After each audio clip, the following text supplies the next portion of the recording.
Hey there, Scott. How are you today? Fantastic, Karin. Great to be back with you here. Tech Talk version of Supply Chain Now Live. How are you doing? I'm doing great. I want to welcome all of our supply chain movers and shakers to the conversation today as well.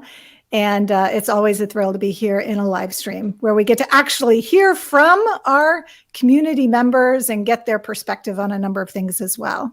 Absolutely. They always bring it. Bring their A game. Bring their Atlanta Hawks game to the screen today. That was quite a comeback last night. So that we're still, everybody here in the Atlanta marketplace, I think, are still living off of that last couple of minutes of the game coming behind. What was it? 25 points, 23 points? But who's 26. counting? Okay. And, other than soccer, it's good to see Atlanta teams come back from those tremendous or close it out. And then we still got, it's a 3-2 lead. So we got to win that one more game to really win the series against a really talented Sixers team. But hey, I digress. You might tell Hawks is kind of front and center for me here this morning. Yeah, sports in general is always kind of front and center for you. And you are number one fan of all of our Atlanta teams. So we love that about you. But Scott, one of the things is life seems to be returning to more normal kind of cadence, more normal engagement. I told you that I had my first business trip last week, my first out-of-state business trip last week. So planes, trains, automobiles, Ubers, conference rooms packed with 15 or more people in them. And it felt strange. I mean, it had been 14, almost 15 months since I'd been on a business trip, which is the longest I've gone in 20 plus years. And it was surreal at times to be in 3D with a room full of people and just how much that kind of filled my soul. I got to tell you, it was great to see. The airport was busy. My plane was packed in both directions. So other than having to wear a mask from the time you drop your car to get on the plane, until I got to the hotel. So that was probably a good 6.5 hours with a mask on the whole time. It felt a little like Darth Vader, after a while. So, but everything, all of the TSA, everybody working at the airports, really working hard to make it a good experience for our travelers. Love that. Love hearing that. That is definitely uplifting. We are seeing a lot of normalcy across the states, but as we always talk about, Karin, we got to get the whole globe into this post-pandemic environment so that all of our dear friends across the globe, whether it's Srinivas in India or folks elsewhere, they can get a taste of that normalcy that you're speaking about. Because I tell you, that is definitely a welcome sight. So, but for today's conversation, what is the theme for today, Karin? Yeah. Well, today we are going to get a retail pulse check. So what's going on with retail? I think we all know that retail in general has just been hit really hard throughout the pandemic. And of course, when retail gets hit, all of the suppliers to retail get hit in the mix. But we're seeing some interesting things. Scott, I was out doing a little Father's Day shopping. So reminder to our audience, Father's Day is coming up this weekend. Make sure you at least get a card or give a call to your favorite father or fathers in plural and let them know how much you care about them. But I was out shopping, which I haven't done a lot of in-person shopping recently, but I was shocked at how many people were shopping and the bags they were carrying. I mean, people are buying. There's a lot of shopping going on.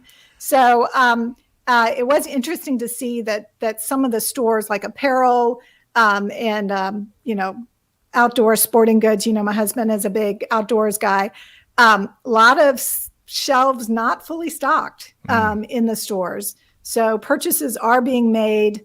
But that supply chain that's serving all these retail channels, I think we've got a little catch up to do. Agreed. I completely agree. Well, we got a wonderful guest we're going to introduce and bring into the stream here momentarily. I want to knock out a couple of program notes, say hello to a few folks, and then Karin, we're going to jump right in with our wonderful guest. So, excellent. First, a couple of points here. So speaking of retail and speaking of big names in retail, if you're a golfer, you certainly know Ping. If you're not a golfer, you probably know Ping. Next week, we've got a wonderful webinar teed up, free to join us, all about supply chain transformation with Ping supply chain leaders and our friends at John Galt Solutions. So y'all join us for that. We got a link to register in the show notes. And Karin, can you hear me okay? Is my mic coming in loud and clear? I hear you. You sound good. And I Okay. caught that. We've got it teed up and Yes. ping. I got that. So no music to accompany that, but nice job. Thank you very much. Ta-da. We need a little drum set in the I know background here. something, but Join us next Tuesday, I think it is, June 22nd for that event. And then, hey, we're really excited partnering with Laura Cesari, the one and only Laura Cesari, for the Supply Chain Insights Global Summit in September 2021. Karin, as you know, we're going to be the exclusive provider and broadcaster of the virtual version of the event. Now, you've got to register. I can't say this one's free, or else Laura might come break my legs. But join us. We've got an outstanding speaker lineup that is building by the hour, it seems, and I think it's going to be really a one of its kind hybrid event, both virtual and folks in person there in Franklin, Tennessee. We got a link to register for that in the show notes as well. Okay, so we got a lively audience here. I'm getting texts. Thanks. I give a shout out to the one and only Greg White, who was giving me a heads up about maybe an audio issue on my end. So that's why I was checking with you, Karin, to make sure you can hear me and all my bad dad jokes. Oh, well, let's say hello to a few folks that have already joined us in the cheap seats. Srinivas from India. Great to have you back once again on a live stream. Shobi from Dubai via LinkedIn is with us here today. Welcome. Look forward to your comments and take on today's conversation. Ravi, also via LinkedIn. Tom Holden from Louisville, Kentucky. And Tom, thank you for letting us know where you're tuned in from. Ravi, Ravi, anyone else that chimes in, hey, tell us where you're watching from. It's always neat to see how close the world is. Really, it gets really small the more you dig in. Mark Preston, fellow Hawks fan, Karin. Hello from Peachtree City. And Mark, of course, on the board with the Association for Manufacturing Excellence, doing good stuff there. Peter Bollet, all night and all day, is with us here today. And Gary Smith is back from New York City. Gary, hope this finds you well. Okay, we are on a tight schedule today. Our guest has a hard stop, and I'll tell you, the warm-up conversation, Karin, I can tell, not only is this going to be fun, but our guest has, talk about a pulse, has her finger. She might be the pulse of retail. But tell us a little more who we're going to be introducing, Karin. Yeah, absolutely. So we're going to really focus, kind of do a retail pulse check. And our guest today is Paula Rosenblum. And Paula is the founder and managing partner for RSR Research. So Retail Systems Research, and they shortened it to RSR Research. I'm so excited to introduce Paula to our community. And so this will be the first time that we've been able to have her as a guest here. Paula is one of the top 50 retail technology influencers. I would tell you she's probably one of the top 10 retail technology influencers and brings such depth to the conversation around the retail supply chain, both store operations, but all the way back in working with partners to source goods and move them to market.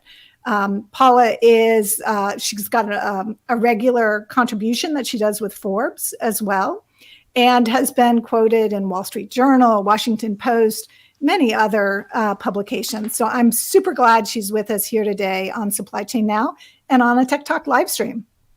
Wonderful. And here she is. All right, Paula, your first swoosh. Welcome. Thank you.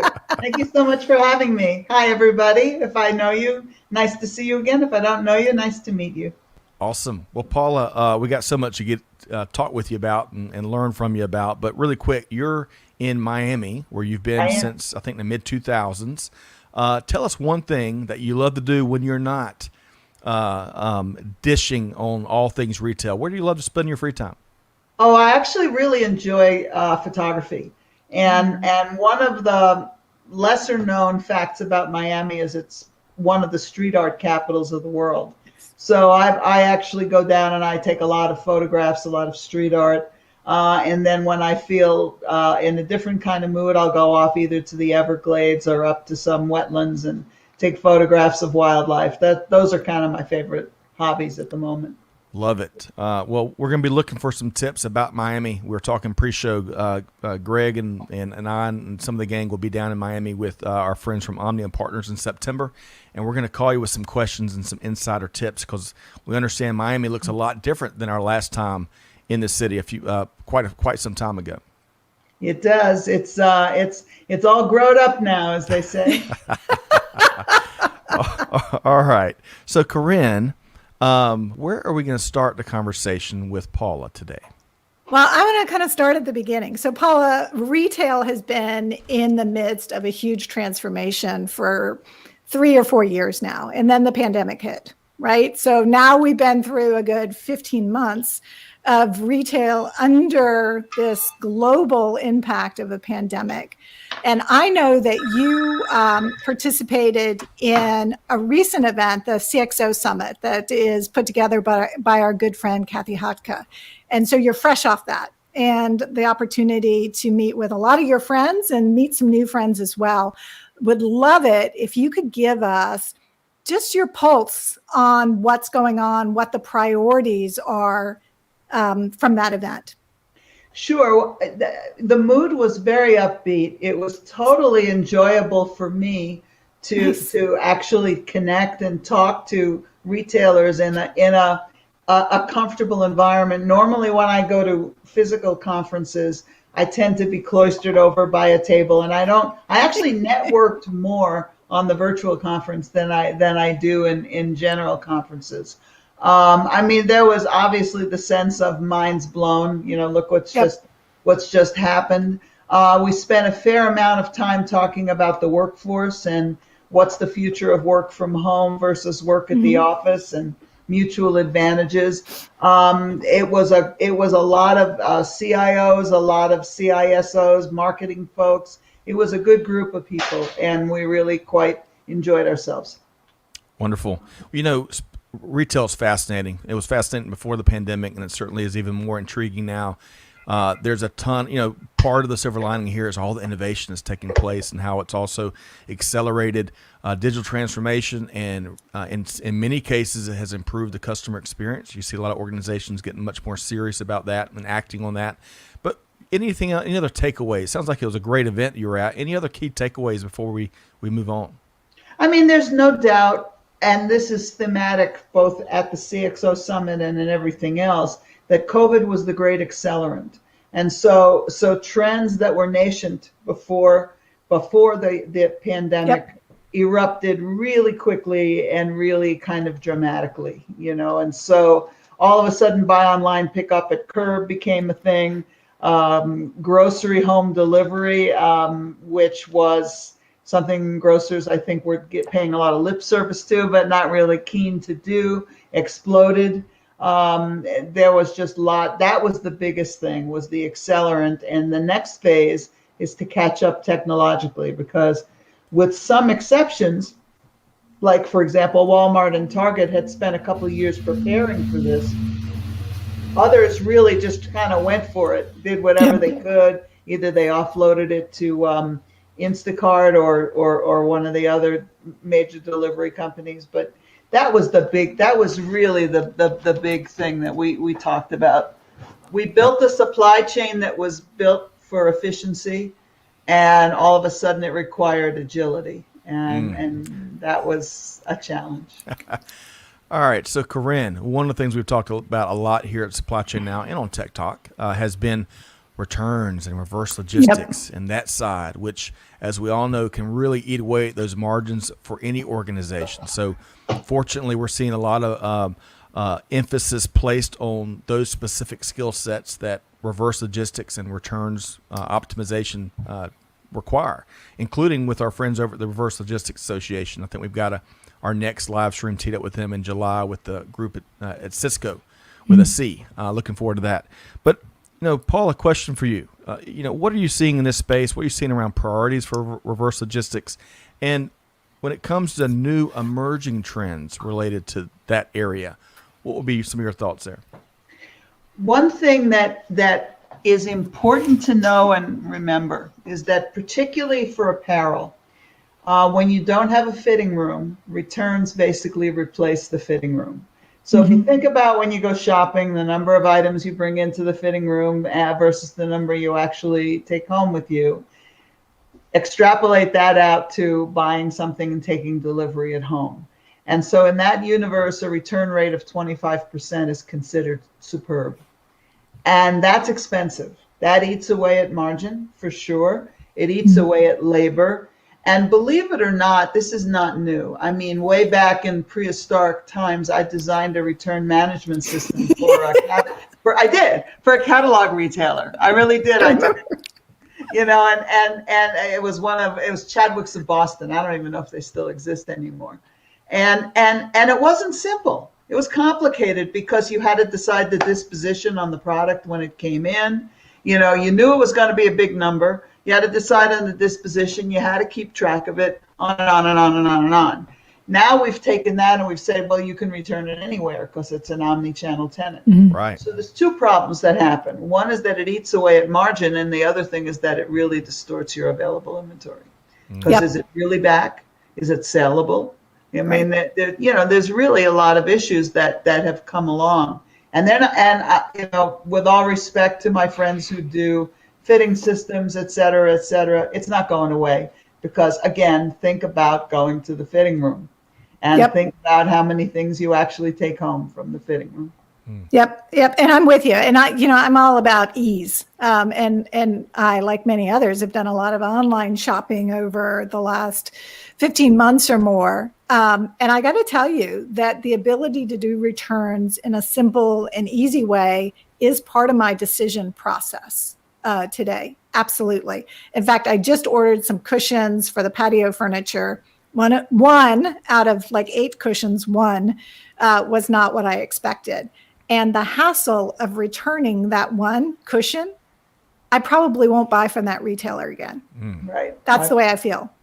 I believe you. I've gotten into squabbles with vendors who wanted me to return 36-inch tabletops that came in shipped. And I'm like, no, I'm not doing that. Sorry.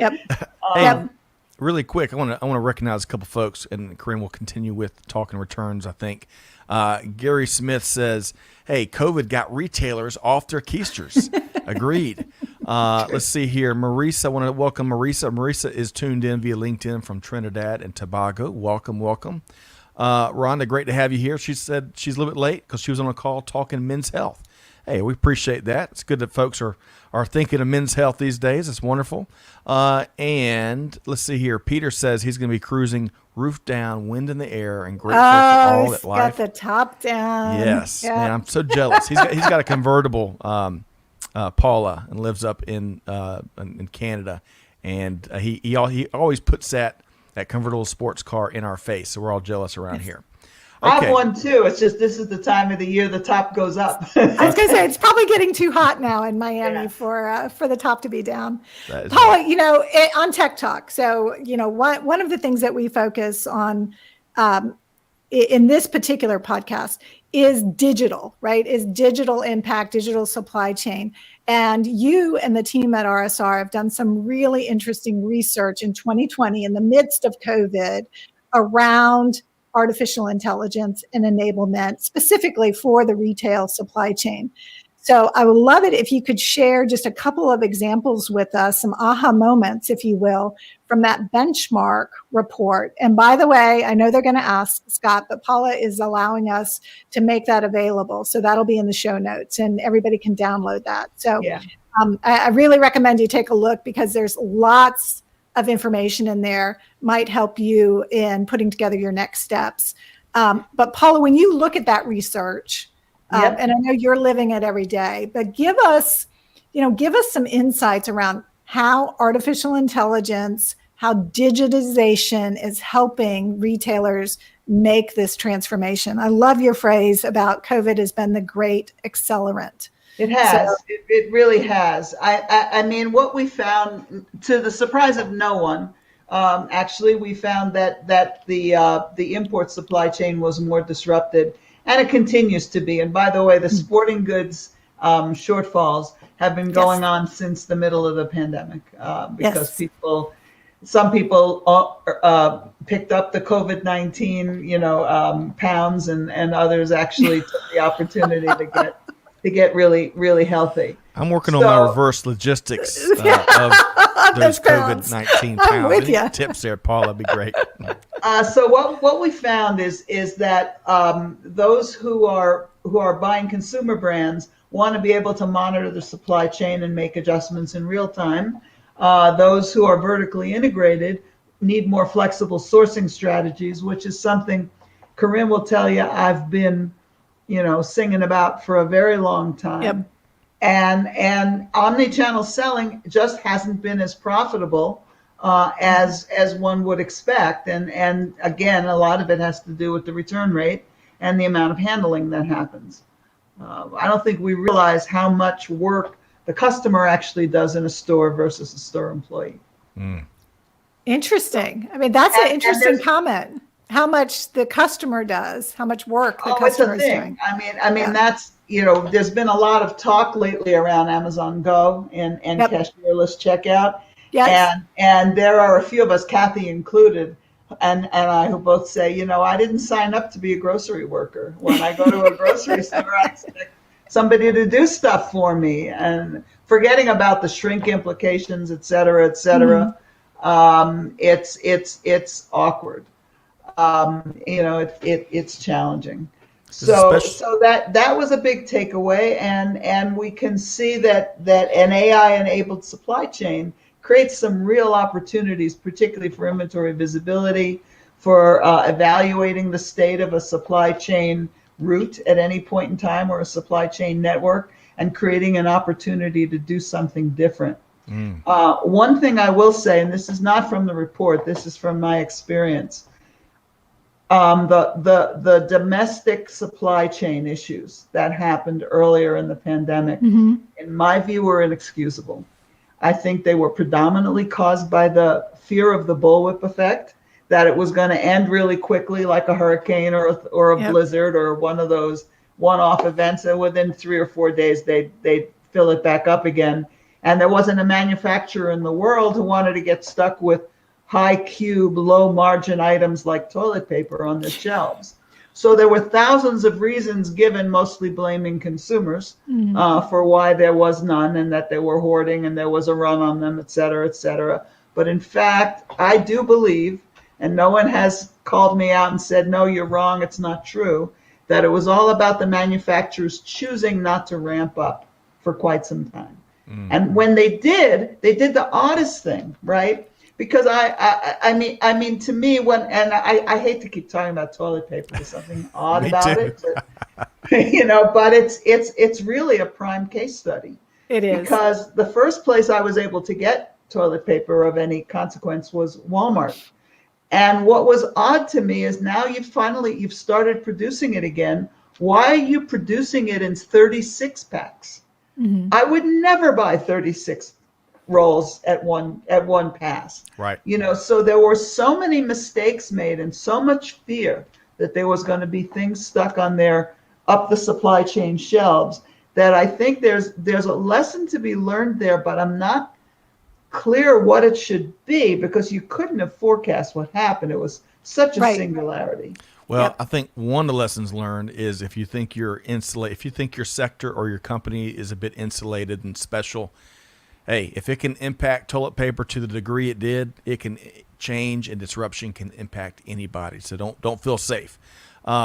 So I want to share this from Gary. You were talking, Paula, about earlier in your career. And before we talk about some organizational changes from the report, I want to share this from Gary Smith. He says he started his supply chain career in catalog returns at JCPenney, where he had a 30% return rate, which was common then, and it's still the rate for e-commerce now. The more things change, he says, the more they stay the same. Quick comment there, Paula? Well, it's exactly what I said before. It's absence of a fitting room. It's really as simple as that. Is that a return becomes a proxy for a fitting room? Unfortunately, it's more expensive because you've got to pay the credit card fee on both sides. You've got to process the product, which is no longer, and there's only so much that can go wrong with it in a fitting room. There's a lot more that can go wrong with it if it's been traveling. So it's never going away from my perspective. I agree completely. So let's talk about some organizational changes. Any observations there related to the report? To the report, no. The report was really all about just using AI to help track demand, to help track where product is moving, where it's getting stuck.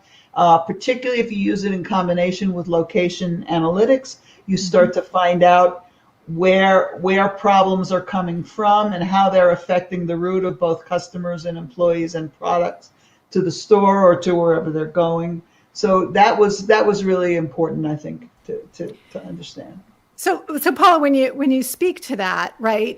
One of the areas that AI was applied in earlier, probably before pandemic, was around demand and looking at multi-channel operations.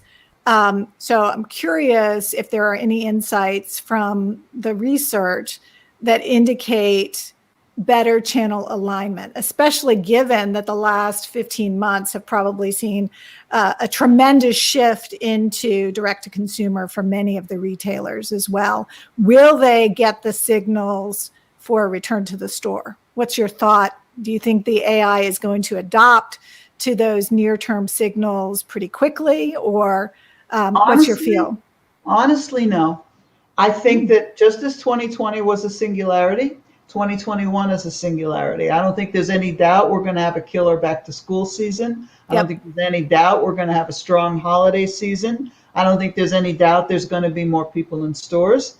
But do I think that's going to stick? I don't. The one example I use, for better or worse, is going back to restaurants. I've been, as we talked about earlier, I've been fully vaccinated since Valentine's Day was when the end of the second week after my second shot. And so I started going to restaurants, eating outside or inside or whichever I was feeling safe doing. And at some point I got sick of it and I started eating at home again. So I think that's what we're going to see, is this pent up demand. I want to go out. I want to be someplace. I was down in Bayside, which is a tourist area in Miami, and it was packed. And it was like, well, I want to go for a boat ride around the bay. I want to take a look. And I was like, well, I'm not doing that again. So if they tried to use, because it was so crowded. That's so crowded. And so it's going, the point being is that it's going to be very hard to forecast 2021 beyond saying it's going to be killer, assuming they have the product here, because from my perspective, the supply chain is still very, very broken. I have friends who live out in LA who tell me they see the ships floating around offshore. On that tour, interestingly enough, that I took out of Bayside, we passed the port of Miami, and there were very few container ships there because they're not picking the alternative routes. But the ones that were there, you would think in this environment they'd be working 24/7. They weren't. It was a Saturday or a Sunday, and the container ship was sitting there completely stocked, chock-a-block full, not moving. So we have still a broken supply chain. No kidding. And for long, there's going to be a yellow Navy out there on the West Coast, much like, if y'all remember, several decades ago, ships got in the 60s and 70s, ships got stuck in the Suez Canal because of the conflicts that were going on there, and stuck for years. And they even developed an HOA, like a local council, as part of the ships that were stuck in Suez Canal. With all the ships staying in the West Coast ports as long as they are, who knows? We might see a local election there for deciding port issues. But I want to share a couple quick comments here. We've got some good ones. It starts with AA loves your analogy, Paula, about the bullwhip effect ending as quickly as the hurricane. Loves the concept and the analogy. Kader, and if I got that wrong, my apologies. Great insight, Paula. 30% return rate is a proxy for the fitting room. It's never going away. Excellent point. Great call out there, Kader. Thanks for joining us here today. And Peter is a long comment here, and I'm not gonna cover Paula up there, but he's talking about how you're right on point, and evidently he went on a rant on a separate live stream, and it looks like you've given him some new ammunition, Paula, which is good. That's dangerous with Peter Bollet. All right, so Karin, where do we want to go next with Paula? I want to talk a little bit. You mentioned very briefly, Paula, in the CXO event, that workforce was part of that discussion, right? And workforce also is part of the discussion around technology. But also, are you seeing, we're seeing hesitation of some workers, skilled and unskilled workers, returning to work, if you will. What kind of impact do you think that's going to have on the retail sector? Some of the store workers. What's your thought?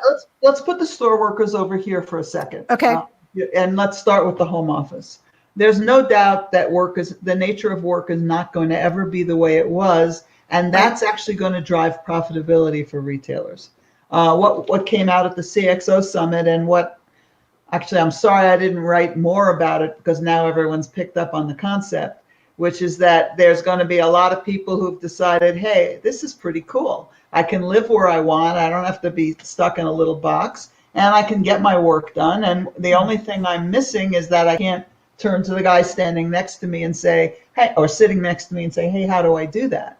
So I think that the nature of work has changed forever. And there's going to be three kinds. There's going to be, this is for home office workers. There's going to be I'm just working from home. The commute time is a waste of productivity and energy. There's I'll go in a couple days a week so that I don't go crazy just being here with my kids and checking up with, anything new that's happening. And then finally, I can't be here anymore. I want to go back to work. And I think we're going to see a combination, and retailers are going to be happy to oblige. With regard to the stores, I think Walmart has really set the tone. And part of that is good and part of it is not so good. The good part is that they've absolutely acknowledged and recognized their employees and given them bonuses and raised their money, recognized that they're frontline employees, which was, I think, hard for them to swallow. On the flip side, the store profit model is what it is, right? You can't change it. It's built on a set of assumptions, of here's the profit side, here's the expense side, here's the revenue side, here's the expense side. And payroll expense is already the second highest expense after real estate that you could have. So the challenge becomes, how do I keep stores profitable, right? And so Walmart's trying to self-checkout because they have absolutely been better to their employees. Everything I was reading on social media today is saying that's not being met by a warm response at all. I'm not going to spend a lot of time talking about the cashierless checkout technology. I don't believe in it, and that's as much of that. It will not scale. They will not pay. It will not happen. That's all I'm going to say about that today. And yes, you can quote me on Tell me how you feel. Tell me how you feel about that. I just, like I said, I didn't sign up to be a grocery worker. I think I said that before we started. And I certainly don't want to wait in line to do my own self-checkout. Well, you just got to watch out for the folks that bring a buggy full of 2,000 items and 800 coupons. You'll be there for hours, so don't get behind those folks. But if I can go back to the workforce, where Karin started the questioning, I think one of the things that I was scrolling across LinkedIn. I can't remember who was speaking to this, but with diversity, equity, and inclusion initiatives really rising to the forefront in terms of priority. One other element I think that this writer was talking to is we've got to factor in our remote workers and making sure that they're well represented and included and feel like they're part of the organization. And that's just one more wrinkle when it comes to leadership and managing workforces effectively. Any commentary there, Paula? No, that came out at the CXO Summit, and it's come out in other conversations I've had, is how do you infuse the culture of the company in these workers that you may never see? My buddy over at Vitamin Shop, Andy Lodato, is already hiring people from completely other states. And there's a whole bunch of reasons why he's doing that. One of them is that his home office is in Paramus, New Jersey, which isn't a cheap place to be. The cost of living other places in the country is cheaper. Finding data scientists or particular specialists is really a challenge. And so if you can go get them from anywhere and let them stay where they want to be, all the better for you. The challenge is, how do you inculcate these people with values? And I think if you look at the trade-off between flying people in a few times a year versus building office space, maintaining the office space, cleaning the office space, it still works out to a plus. Yep. Yep. Let me ask about, you mentioned data scientists, and I think that's really important. So just to kind of draw together some of the workforce conversation, but also this conversation about retail and leveraging artificial intelligence. A data scientist or a team of data scientists can be a very expensive investment, Correct. Especially if they don't have a lot of focus. And sometimes they get bored also. They want to solve new problems each and every day versus solving a problem and really maybe honing it for repeatability over time. What are you seeing, or how is that influencing maybe the selection of technology that's going to incorporate some of that artificial intelligence? Or do you see retailers as investing in their own teams of data scientists? It really depends on the size of the retailer. My understanding is that Target is paying $350,000 for a data scientist these days. Others are absolutely depending on their vendors, their tech vendors, and they expect to get more easily consumable data and information. You shouldn't need to have men in white coats taking care of it, or the data scientists. It should be user friendly with a visual, intuitive front end. That's what I see kind of happening. But there are those who are trying to get a big, the mega retailers are absolutely trying to get a leg up. But while $350,000 sounds like a lot in retail, I'll tell you what, they can make more than that in financial services, and that's the core problem.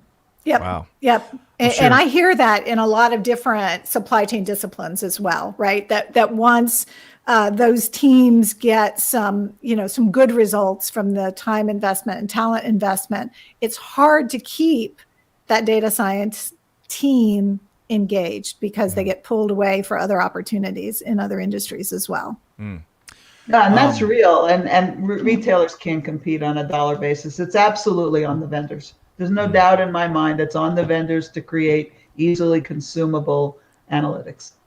Yep. Paula, we're going to have you back for part 2. There's so much that we want to talk with you about. I know we're kind of approaching your hard stop. I want to share a couple of quick comments. Luz Maria is with us via LinkedIn. Appreciate that feedback. And she is from Peru. So welcome. Thanks for tuning in from Peru. Maria is tuned in from Philippines. Welcome. Thanks for being here, part of the conversation. And a couple folks are commenting that cashierless checkout line, I think has got everybody's attention. Gary says maybe retailers should offer a discount for self-checkout. I like that. And Rhonda says we got to pack our patience for self-checkout. Amen to that. One quick question from Rhonda. She's talking about how open and available commercial spaces are being reutilized as distribution centers, return centers, fulfillment centers, you name it. Any comments there, Paula, on what you're seeing? I don't see a big future for dark stores, if that's what the question was meant to be. First of all, a commercial real estate costs X amount per square foot, and distribution center square foot costs X divided by 4. Industrial real estate costs X divided by 4. So that's one reason I don't see it happening. What I do see happening is retailers, again, focusing on, and Home Depot's already done this, I believe, starting to open more local distribution centers so that they can respond more quickly to needs and clusters of stores. Yep. I mean, Walmart has been at an advantage because its stores are so bloody big that they can pull from anywhere once they're in a place. But others have to think about, where am I going to store? It's kind of like when I used to be in the shoe business. We used to store shoes in the Midwest in November because we knew it was going to snow somewhere, and we wanted to have boots available for that place. Yep. Like that. Yep, absolutely. I do think that the retail layout of a lot of stores is going to change. So whether it's because of self-checkout or trying to create some destination brands or some reasons to actually come into the store and shop, it is bringing a little bit of entertainment into some retail formats as well. So I do think we'll see some continued transition, Rhonda, in those areas. Absolutely. I think we're also going to see, Karin, is, there's impulse buys. We've all been in the checkout line and picked up a couple items at the end, especially if you got kids. We know now that you got the pickups at the curbside, like Paula mentioned way back when. Yeah, you don't get that. We're gonna see shelves so right up by the car, so you can make those impulse buys as they're loading your pre-ordered groceries in the car. It's right around the corner, undoubtedly. Okay, so Karin, I've got 12:40, and we're going to be, as supply chain practitioners, we are on time, and we're going to protect Paula's time. But as we start to wind down, what are a couple of final things we want to ask Paula about Karin? Well, two things. First, Paula, I think you're going to be refreshing this AI-enabled research. We are. Tell us about that, and can our community get engaged in the research or contribute to the research? Absolutely. It is our hope that any retailer that's on this call will, the survey will be out probably in a week or two, and Okay. I'll publish the link on LinkedIn. You can follow me or connect with me. Either way, I don't mind. I'm easy to find. And I will publish the survey link, and you're more than welcome. And it's pretty close to the same format as last year, same questions as last year. So we'll be able to do a lot of mid-pandemic, post-pandemic research. We did that with the workforce pre-pandemic, mid-pandemic. So now we're going to go with supply chain mid and after. Yep. The only big concern I have is that, again, the supply chain is still broken. And I don't have a clue why kayaks are still twice what they are supposed to cost. No, it's true. I mean, I know. Don't get me started on the kayak thing. Toilet paper and kayak are two hot buttons for me right now. So. Don't get us started. And rental cars in some markets, I'm hearing about it's the size of a mortgage to rent a car for a couple of days because of lack of availability. All right. So, Karin, we want to make sure folks know how to connect with Paula. And Paula, I love how you say you're easy to connect with, easy to find. Where would you direct people to so they can connect and compare notes with you? Either LinkedIn or Twitter. I do have a Facebook account, but that's a total personal thing, and you have to be into my universe to be there, and you probably won't like it. As opposed to, there's RSR, which is my company. We have an account on Twitter. There's thank you, Gary. That's very kind. There's my personal account on both Twitter and LinkedIn. I think the one on LinkedIn I think they're both called RSR analysts, so you can get things from my whole company, which I think would be really important. And again, my name is my name, and you just Google me. I don't think there's too many of me, so if you just search on me, you'll find me. You are an original. No, I meant name-wise. I didn't mean But we'll put Paula's LinkedIn link in the show notes also, if that helps any of our listeners, just to connect with her and start following some of the research that RSR is doing around not just retail, but the supply chain that feeds retail as well. So, Paula, what I would ask of you, I know we've just got a couple of minutes left before we swoosh you out so you can get on to your next commitment, but what final piece of advice do you have for our audience today? It's funny because for years I've been telling retailers avoid gut feel when it comes to deciding how much to buy and what to buy. And I've switched around the other way. Forecasts are not going to be terribly useful. Wait, do you see the shock on my face? Yes. What? Well, Tell me it's true. again? I mean, certainly if you're involved in allocation, whatever you buy, allocate a small amount as you can till you see where things are taking off. I think if you're buying groceries, if you're in the grocery business, expect that you'll get a downturn, but don't assume that that'll stick. This year I'll say it again, the last thing is, this year is as much of a singularity as last year was, just a happier one because fewer people are dying, obviously. Next year, we'll probably start getting back to normal by the spring, I would think. And that's when forecasts will start becoming very profound relevant again. Okay, Wonderful. Very good. So you guys heard it here first. Spring next year, Paula called it just now, back to normal. Or back to a more predictable performance, let's put it that way. Yes. So great. Paula, hey, thanks for being with us today and just sharing some of your insights. We will definitely invite you back for part 2 of this conversation. That's right. This has been wonderful. Thanks for having me. Thanks, Paula. Thanks so much. Bye-bye. Have a good day. You too. All right, man, what a great we could have spent all day with Paula and still be just scratching the tip of the iceberg, right? I know. Her retail experience, firsthand retail experience, is just deep, and she gets it. And she is a great resource for solution providers as well, because she has her hand on the pulse, her finger on the pulse of the retail industry. She often advises some of the solution providers as well. So it helps them with their priorities and, in thinking about the problems to be solved in a more objective manner. Yes, agreed. Okay, we got to catch up on a few comments here, so get ready. Buckle Let's up, do it. Karin. We got some good All ones. Let's see here. Mohib is not a big fan of what he calls the trained checkout. So a discount would really motivate him to go to self-checkout. However, some of our local grocery stores, as he says, are actually forcing self-checkout by limiting open clerk lanes. I agree. We've seen it here as well. Kader offers a great tip. Upwork and Fiverr are these two kind of freelance sites, and they're really becoming really popular. And as he points out here, they're a great source for data science work as well. So y'all check out Upwork and Fiverr is spelled Fiverr. So good point. So Susan, hey, better late than never. Great to have you here in the feed. Peter, we're talking about impulse buys a second ago. He says his best impulse buy was his convertible Mustang. He's putting He's going to work that convertible in time and time again. That is right. Rhonda talks about the lots of empty spaces in Arizona, and how she's sad to see strip mall spaces empty. Mohib's back on that.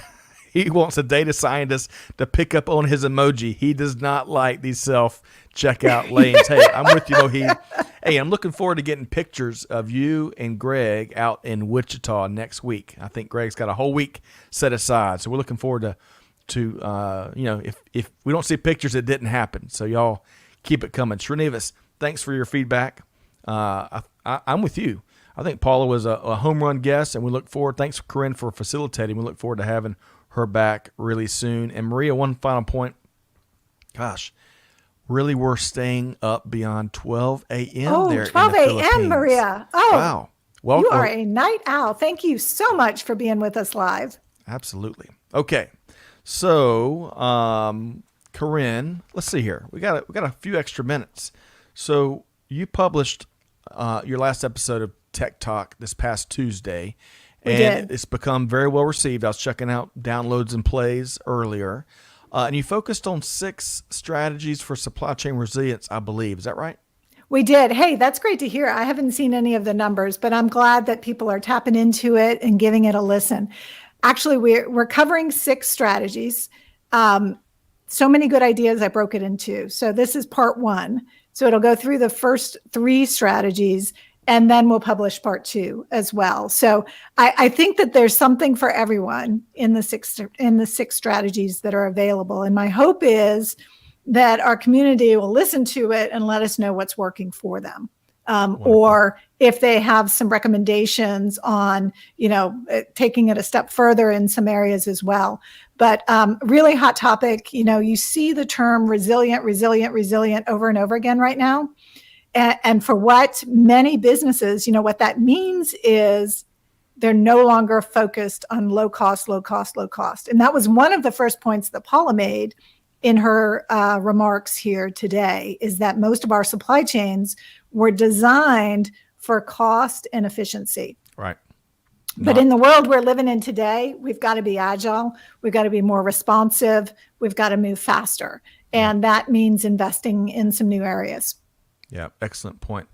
This might sound like a weird connection point, but I was watching General Norman Schwarzkopf's press conference from the Gulf War, right? The first where you've been busy on History Channel again. Well, it was on YouTube for some reason, and it caught my attention. But it really, there's a parallel here because the military, the U.S. military, certainly has had to evolve how it approaches combat, right? And instead of that large lumbering force that was prepared for more of a Cold War or World War II traditional warfare, that whole landscape has changed dramatically. Well, there's a lot of parallels to retail and to supply chains, and you can't invest into global large ironclad, efficient supply chain that is immovable. It's got to double down on your point. It's got to be agile. It's got to be flexible. You got to be able to not just react, but proactively make decisions and adjustments and tweaks. And we're going to see probably an even greater need for this new dimension of real agility in global supply chain and global business in the years and months to come. So excellent point there, Karin, and great episode. I don't know, maybe since I'm an insider, maybe I can get a sneak peek of the second 3 tips. We'll see. Absolutely. Have to negotiate it with you. Hey, and Gary, I like, even though he says I'm not in the industry anymore, retail industry, God, I love retail, he says.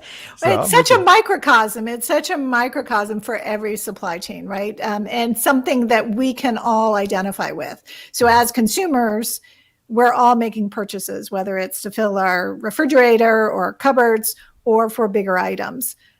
So, Paula's comments about toilet paper, and I know we've talked toilet paper a lot over the last 15 months or so, right. But Scott, I got to tell you that family members finally said to me, "Oh, this is what all that supply chain stuff has been about." I'm like, "Yes, it's been about toilet paper." No, but it's an example that everybody can connect with and understand. And then it allows us to talk about the opportunities to increase agility or resilience or understand market demand. So I think it's given, you've heard me say this before, the pandemic has been a terrible, terrible thing for the globe. There's been lots of personal tragedy. There have been businesses that have suffered and may not come back as a result of it. But let's not waste all of these challenges by doing the same old thing all over again. Yeah. Let's think about how we innovate and change and be more responsive to true market need, whether we're in a business-to-business environment or a business-to-consumer environment. Excellent point. Yeah, and make sure we take care of all of our workers regardless wherever they are. Right. Yep. I think it's such an important that those hybrid workforces is such a wonderful thing that provides the flexibility we're talking about, but folks can get lost in the shuffle very quickly. So I think it's a new challenge for leaders everywhere. Okay. Appreciate all the great feedback here today. One of the programming that I want to put on everybody's mental radar perhaps is next week, Karin, we have got Greg White leading Take Your Shot, which is kind of a Shark Tank for supply chain on a little different scale. I wish we could compare ourselves to ABC and that popular Friday night TV show, but very similar playbook there, right? So Greg and a panel of esteemed judges that have a bunch of accomplishments in growing businesses are going to be hearing from a 3-minute pitch, I think, from 2 organizations. And I don't want to let the cat out of the bag. Plus, I'm not exactly sure I've got the participants, the right ones. However, it's going to be a live stream. It's going to be live, which that live environment only adds more zest to it. And that's going to be next Wednesday, which should be the 23rd at 12 noon. And you can catch that right here, same channels you're catching today's live stream. So y'all tune in for that, the latest from Tequila Sunrise. Okay. Well, Karin, I think you have the honor of wrapping us up here today. So please take us home and let's sign off. I do. So 2 reminders, right? We've got a webinar next week that's going to feature Ping, right? That as you said, we have teed up. So be sure you get registered for that. And then the Take Your Shot. I love this format. I think it's really innovative and interesting and hard to do. So, coming from a technology marketing background, I know how hard it can be to be concise and get your value proposition across. So I'm really looking forward to hearing how the competitors do with their pitches next week. So Scott, thanks so much. Thanks for joining me, for welcoming Paula to our audience. Love the opportunity to have her here, and we'll have to look to bring her back again sometime soon. Yeah, I'm with you. Home run guest, a home run conversation. We'll have to have her back. All thanks. Right. So let me take us out. Let me do the wrap, right? I know it's hard for you to give somebody else the mic, so I'm feeling good. So I hope today has given you some new insights and helped to raise your supply chain IQ. It's a pleasure, as always, to be here with the one and only Scott Luton, founder of Supply Chain Now. And if you're interested, reach out and look for a lot of great content out on supplychainnow.com. And while you're there, please find TEKTOK, that's TEKTOK, and subscribe. You don't want to miss a single episode. I'm Karin Bursa, the host of TEKTOK, and I want to thank you for being with us today. And remember that our goal is to help you replace risky inventory with valuable information. We'll see you next time on TEKTOK, and that is powered by Supply Chain Now, the voice of supply chain. Thanks, everybody.